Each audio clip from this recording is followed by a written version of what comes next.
day, everyone, and welcome to our Edosphere podcast. Today, we will sharing and reflecting all the things we have learned from our recent lesson.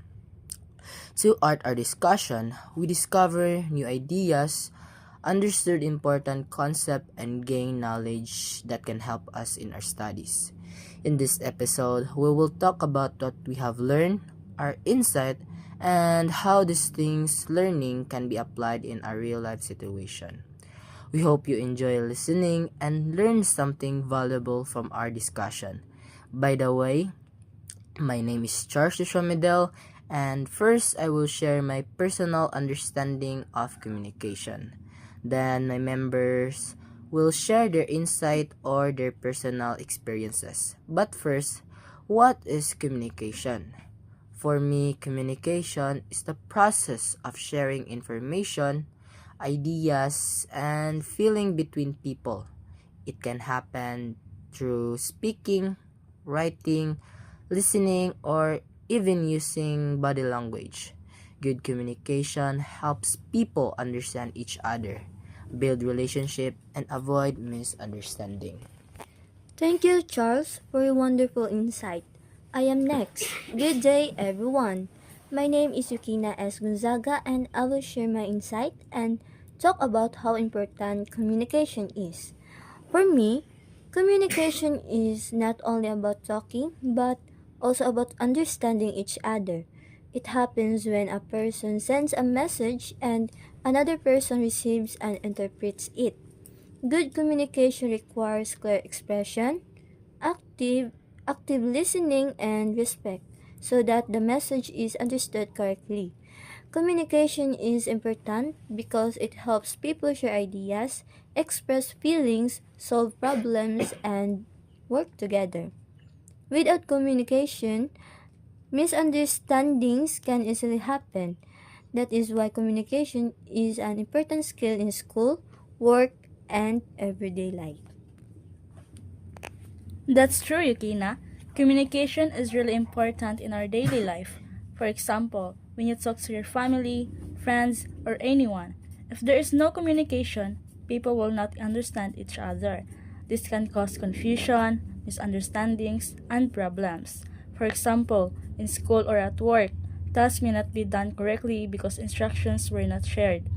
Relationships between people may also become weak because they cannot express their thoughts or feelings.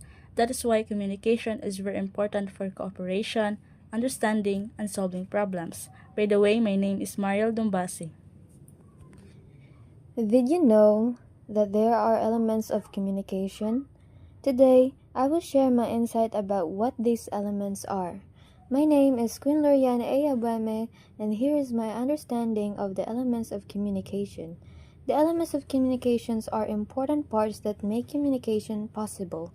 These include the sender, message, channel, receiver, and feedback.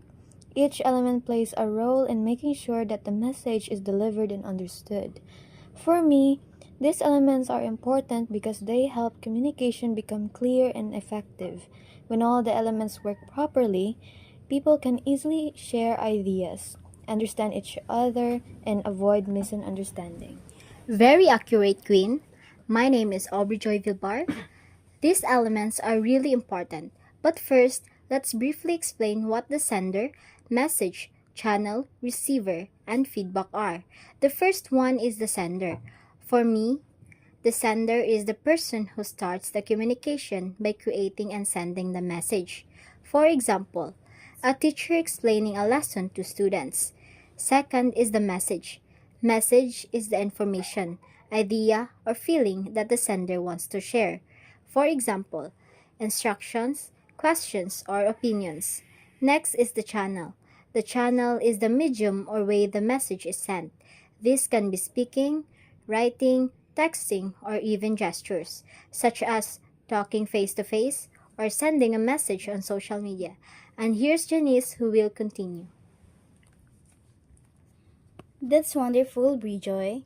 My name is Janice Restauro, and I will continue explaining the remaining elements of communication. First one is the receiver. The receiver is the person who gets the message and interprets it. For example, a student listening to the teacher or a friend reading your text. Lastly, feedback. For me, feedback is the response from the receiver that shows whether they understand or didn't understand the message. For example, nodding, answering a question, or replying to a message. In conclusion, communication is more than just talking. It is a process that allows people to share ideas, express feeling, solve problems, and work together. Understanding the element of communication helps ensure that messages are clear and understood. Good communication is essential in our daily life, whether in school, at work, or at home. By practicing effective communication, we can build stronger relationships, avoid misunderstandings, and create more cooperative and understanding environment. Thank you for listening to our discussion, and we hope you learned something valuable today. And this is episode 1, and goodbye.